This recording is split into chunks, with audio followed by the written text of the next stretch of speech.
Laba diena, esu olandų rašytojos Jauke van Leeuwen knygos "Kai mano tėtis tapo krūmu" vertėja į lietuvių kalbą Birutė Vyžnienė.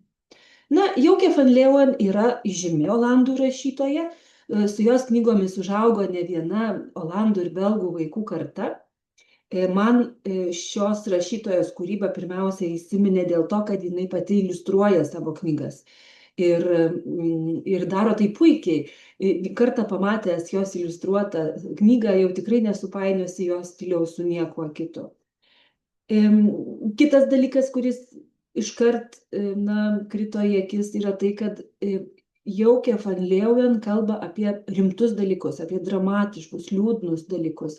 Štai ir knygoje "Kai mano tėtis tapo krūmu" yra kalbama apie mergaitės Todos istoriją. Kyla karas ir jinai yra priversta bėgti iš savo šalies. Ir bėgti ne kaip paprastai, o tiesiog viena, savarankiškai. Nes tėtis, kuris yra kepėjas, jisai išeina kariauti, jis yra priverstas tapti krūmu, ką tai reiškia, sužinosite perskaitę knygą. O štai ji turi sėsti į autobusą ir važiuoti į kitą šalį, kur gyvena jos mama.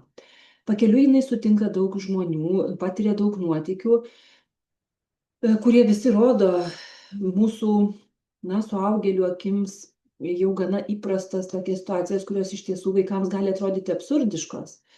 Taigi, man atrodo, kad autorė puikiai tokias sudėtingas, dramatiškas situacijas pateikia su šviesiu, kartais graudžiu humoru ir leidžia mums visiems pasijuokti patiems iš savęs.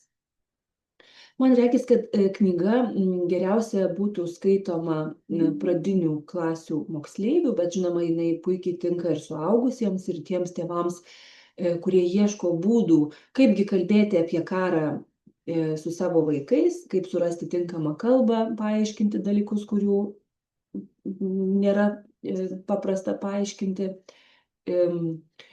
Manau, kad ši tokia dramatiška istorija, kuri baigėsi gerai, visiems mums gali suteikti daug vilties.